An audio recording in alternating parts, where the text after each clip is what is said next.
Everybody, traffic to the Wall Street Bets subreddit has exploded since the GameStop story began dominating headlines. On Monday, the 9-year-old community had 2.2 million subscribers. Very impressive. Well, that number has now skyrocketed to 6 million. Jamie Rogozinski, founder of WallstreetBets, joined us earlier today and discussed if what has unfolded what was expected. Take a look. I never received official confirmation, so if you have additional information as to why I was removed, I'd love to have it. I was told that I was in violation of the terms of service, and that was the last communication I ever heard from the platform. I tried many different ways to get a hold of them, but that's yesterday's news at this point. I did found WallstreetBets, and I was with them since inception all the way up until April of last year.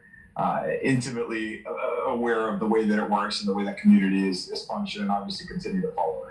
Okay, so it was founded, it's my understanding, on this YOLO philosophy and basically treating the market in some ways as a casino. So are you surprised by the action that we see today?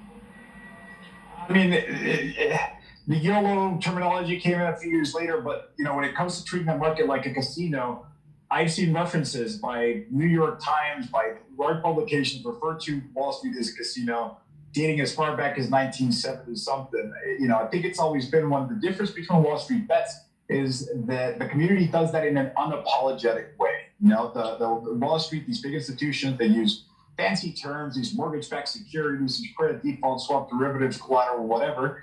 Wall Street Bets calls these things bets, right? And they call it a YOLO. It's no different than what they're doing. We're just doing it in an unapologetic way. At least they are doing it in an unapologetic way.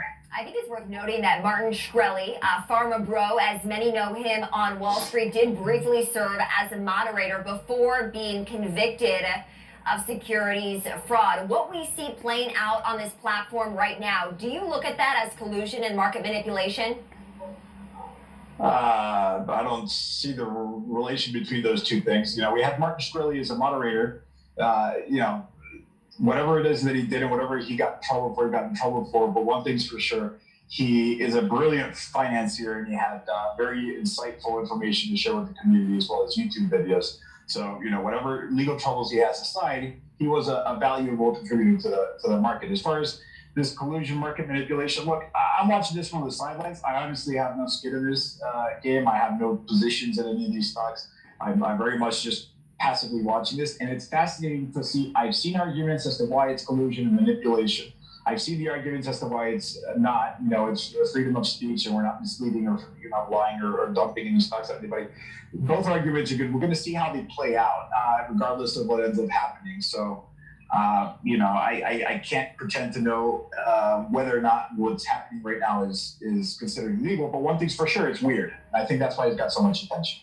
So massive trading volumes setting new records across the board this week. Knowing what you know about this community that you founded and seeing some of the comments that we see on the group right now, do you think that people other than day traders are currently playing in these stocks?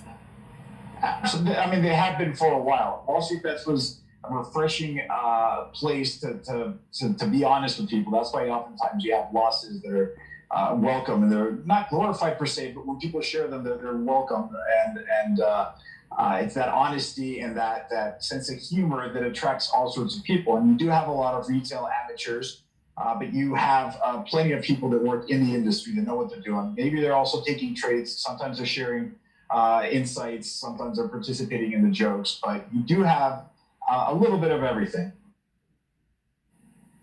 Thanks to Jamie Rogozinski, founder of WallstreetBets. Coming up.